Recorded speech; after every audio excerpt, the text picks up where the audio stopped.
통해서 함께 알아보시죠. 오늘 저희가 A컷으로 준비한 사진은요. 생성형 AI에게 우리 시장 4천조를 돌파했는데 이미지를 하나 만들어달라고 했더니 이렇게 그림을 잡아줬습니다. 황소 불장이 언제까지 이어질 수 있을지 기대가 되는 그림인데요. 코스피가 드디어 합산 시총이 사상 처음으로 4천조를 돌파했습니다. 금리는 지속적으로 동결이 되는데 어디서 이런 돈이 나오는 걸까요? 다음 장을 통해서 알아보시죠.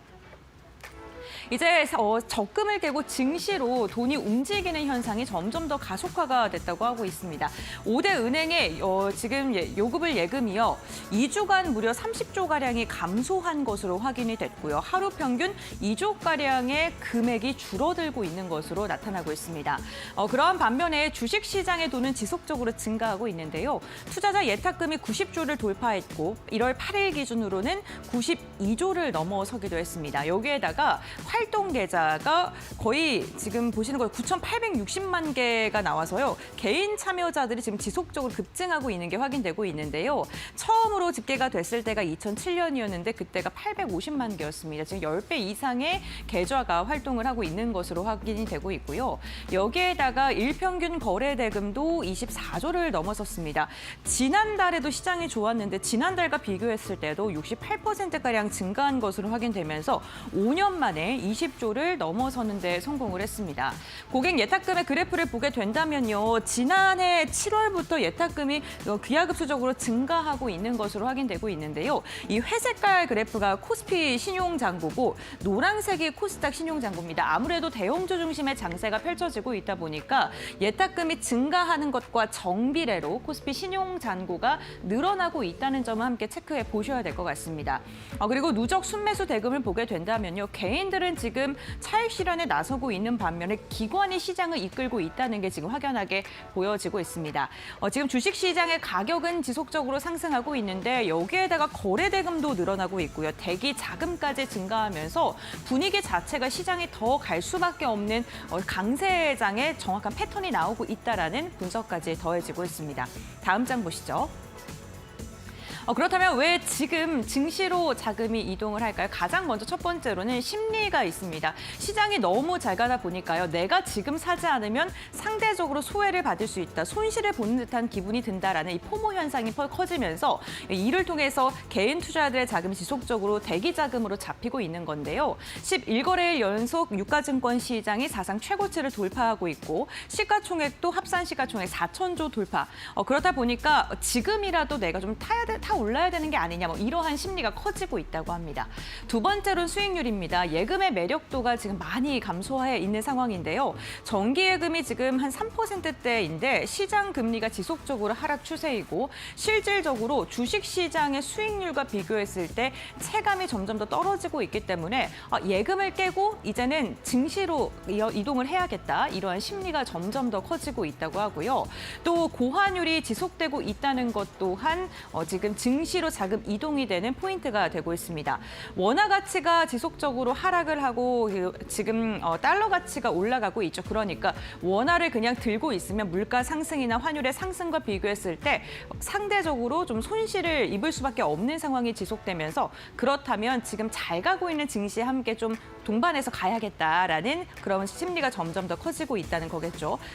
지금 당분간 시장은 더 올라갈 것이다라는 이야기가 나오고 있는 게 이러한 전반적인 이 심리 속에서 밸류가 아직도 선행 PER 기준으로 했을 때 10배 정도밖에 되지 않기 때문에 앞으로 조금 더 올라갈 가능성이 있다는 분석이 쏟아지고 있고요.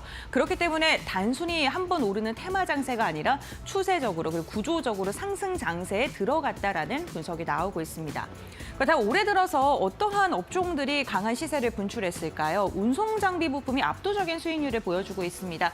현대차, 기아가 있고요. 자동차가 AI랑 엮이면서 로봇이랑 엮이면서 무려 25%의 상승, 기계 장비, 제조, 전기전자 그리고 건설까지도 두 자릿대의 상승률을 보이고 있는 것으로 확인되고 있습니다.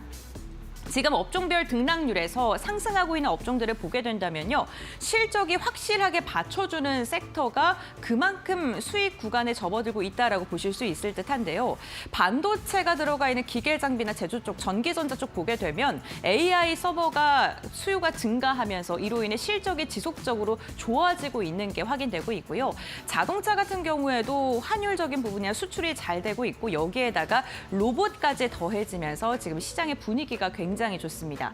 산업 건설 같은 경우에 전력 인프라 투자가 글로벌적으로 확대가 되면서 여기에 엮여있는 전력 설비 기기 관련된 기업들 그리고 원전 관련된 섹터가 들어가 있기 때문에 수익률이 지금 두 자릿대로 나오고 있습니다. 결국에는 지금 다 오르고 있는 건 AI라는 단어로 표현을 할 수 있을 듯한데요. 전 산업으로 AI에 대한 기대감이 확산되고 있고요. 산업의 전반의 수요를 만들고 있는 것으로 확인되고 있습니다.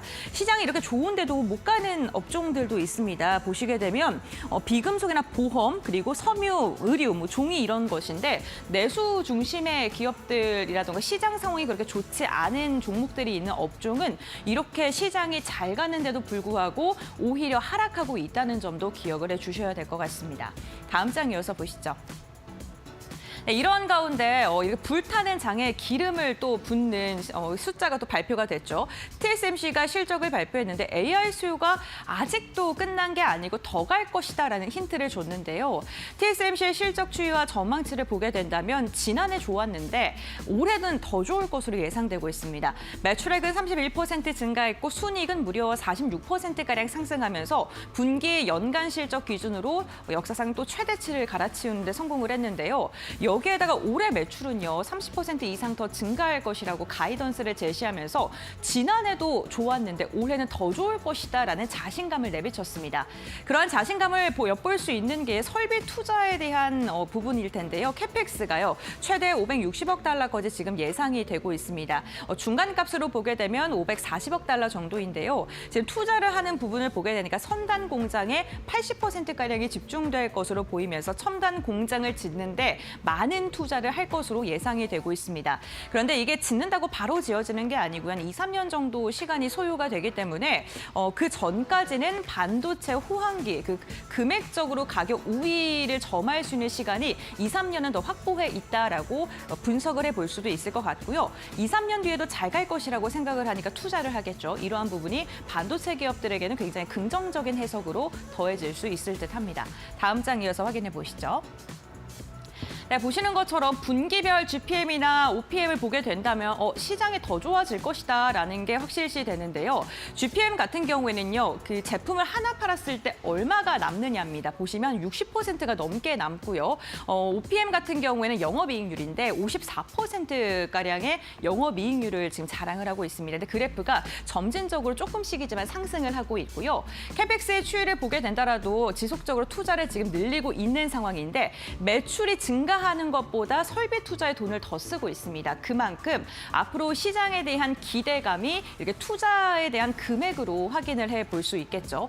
여기에다가 TSMC가 앞으로 초격차를 더 이끌 것이라고 예상되는 게요. 노드맥의 진행 상황을 보시면 될 것 같은데요. 이 노드의 숫자가 작을수록 훨씬 더 빠르고 비싸다고 보시면 될 것 같습니다. 지금 M2까지 만들어진 상황이고 M2P 그리고 A16이 올해 하반기에 양산이 될 예정인데 지금 3나노미터 정도가 돼야지 스마트폰이나 아니면 컴퓨터에 사용이 될 수 있는데 이러한 게 지금 TSMC가 올해 하반기까지도 점점 더 기술 격차를 벌릴 수 있는 제품들을 내놓을 거기 때문에 반도체 기업들의 기술 싸움은 당분간 더 이어질 것으로 예상되고 있고요. 이렇게 된다면 하이닉스 쪽도 좀 계속적으로 눈여겨보는 게 좋겠죠. 지금 기술과 투자, 실적 모두 다 TSMC가 독주를 하고 있는데 앞으로의 기대감은 더 커질 수밖에 없는 상황입니다. 이렇게 반도체 기업도 그렇고요. 자동차 기업들도 그렇고 전반적으로 실적에 대한 기대감이 있을 수밖에 없는 종목들인데 다음 장 이어서 확인해 보겠습니다. 이렇게 메모리 시장으로 스토리지 동시를 수혜를 받을 수 있다고 지금 기대가 되는 게요. 생성형 AI에서 추론형 AI로 시장 자체가 변화를 하고 있습니다. 키값 캐시 문맥 데이터가 폭증을 하고 있는 게 이게 그 전에 있던 내용을 기억할 수 있는 메모리의 용량이라고 봐주시면 좋을 것 같습니다. 추론형 AI로 넘어가게 된다면 이러한 게 더 많이 필요할 수밖에 없는데 지금 폭증을 하고 있는 상황이고요. HBM, DRAM, NAND 동시에 탑재하는 구조로 이어지고 있어서 앞으로 HBM뿐만 아니라 DRAM과 낸드도 지속적으로 많이 사용될 수밖에 없는 것으로 확인되고 있습니다. 젠슨 황이 실제로 스트레지가 AI의 작업 기억이다라고 직접적인 언급을 하면서 AI 반도체 시스템 변화를 좀 직접적으로 이렇게 발언을 하기도 한 것인데요. DPU랑 그리고 SSD 구조가 직접적으로 확장이 되면서 이제는 연산이 아니라 연산을 넘어서 저장까지 하는 구조가 주목을 받는 그러한 시대가 되고 있습니다. 실질적으로 블루필드4랑 베라루빈의 서버 구조가 글로벌 낸드의 한 9%가량을 차지하고 있는데 이렇게 스토리지가 주목을 받게 되고 메모리가 주목받게 된다면 낸드 부분의 시장 성장성은 더 주목받을 수밖에 없게 되고 이렇게 됐을 때 삼성전자의 실적도 기대해 볼 수 있을 것 같습니다. 메모리와 스토리지가 재평가 국면에 들어갔다는 점도 함께 기억해 주시면 좋을 것 같습니다. 네, 이제는 단기적인 불장이 아니라요, 구조적 상승장이고요. 결국에는 AI라는 단어가 들어가 있는 그 산업을 하고 있는 기업을 중심으로 상승 추세가 더 이어질 것이라는 분석이 지배적입니다. 오늘은 제가 수치를 통해서 그러한 근거를 좀 제시를 해줬는데 여러분들의 계좌에 AI 관련 기업들이 있는지 좀 궁금합니다. 마켓 에이컷은 여기서 마무리하도록